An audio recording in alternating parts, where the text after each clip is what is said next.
Hi mga Nay, araw nga na Sabado ngayon at araw po ng pagkukuha natin ng mga orders. Maaga nga kaming gumayak dyan. Bandang 4 AM, nagsigising na kami dahil galing pa kami ng Ayala. Bibiyahe kami papuntang San Vicente para kuhanin ng aming van. Kapag araw kasi ng Sabado, maaga ang pila dahil meron tayong mga pre-orders tulad ng mga kakanin, yung mga ibang divisorya natin na mga pre-orders din. Magpa 5 AM na nga ito ay ready na kami paalis papunta sa mga bodega. Mga bandang 9 AM, nagsasakay na kami ng mga orders. Na-skip na yung mga ibang pagsasakay ng mga orders.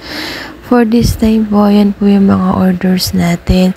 May mga foods, may mga DB items, may mga frozen, may mga sabon din at plastic wares, Durabox, foam, iba-iba po yan. Tapos na kami magsakay sa part na to, pauwi na po kami. Dumaan muna kami ng 7-Eleven. Kakain muna kami dyan dahil gutom na yung kasama namin batchoy. Gusto daw niya ng pansit na walang sabaw. Ayan sa amin chicken. Sa kanya po yung kanton. Pero kumain din siya ng rice. Kumain din siya ng noodles. Mga bandang 10 AM nga pala ay nasa Magalang na kami sa tapat na po ng munisipyo. Na-skip na po yung mga iba, hindi ko na po nabidyohan dahil sobrang init po dyan, sakit-sakit sa balat. Sobrang bigat din ng traffic pala sa Magalang sa nung araw ng Sabado. Sa part nga nito ay nasa bahay na kami at ay na po lahat yung mga nakuha namin ng mga orders. Bandang hinahaponan nga pala, nunood muna ako sa mga batang to pagkatapos kong mag-invoice habang nag-aantay ako ng mga kukuha ng mga orders.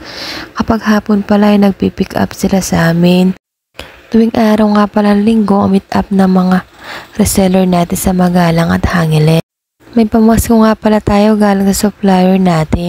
Nabukasan nga ng umaga, linggo na to, 4:30 AM na kami tumayo. Magsi 6 AM na dyan, preparing na po kami for meet up. Sa part po na to, nakaalis na kami. Pupunta po kami kay Lola Janine para iwan si Batchoy. Sabi kasi niya sasama siya.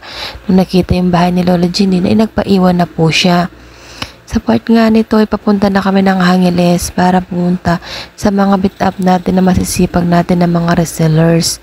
Sa EPSA nga pala kami dyan, dinababa na po natin yung mga big items natin. Isang reseller nga pala nag-order sa atin yung mga yan. Bulk orders po siya at mga big items. Ayan po pala yung mga orders niya. Meron pa pong mga big items na orders sa van. Orders po yan ng mga iba nating reseller na meet up naman natin. Bandang foodie. Ayan po, iba-iba po yan. Pagkain, Durabox. Bandang 9:20 AM na nga po pala na makarating kami ng High Precision. Sa mga nakakaalam po sa lugar na to, yung tinatawag po na kanto ng Jeg sa Angeles. Inaantay ko po yung magpipick up ng mga pies natin dyan. Dati na po natin tong reseller. Yung mga nagpasabay po pala ng mga LBS cheese bread, ayan na nakuha na po natin. At ready to deliver na rin po yan. Init-init pa po, bagong luto kapag i-deliver po yan sa inyo. Masarap po talaga siya, no joke. Sa part nga na to ay mga 10 AM plus na po yan. Nasa bandang Sapang Maysak na po kami. Pauwi na po kami dyan. Galing po sa lahat ng mga meet up natin. Kapag nga po ay maagang dumarating yung mga resellers natin sa meet up area, ay maaga po tayo natatapos sa ating delivery. Sa mga gusto po palang mag-reseller dyan, message lang po kayo sa page namin.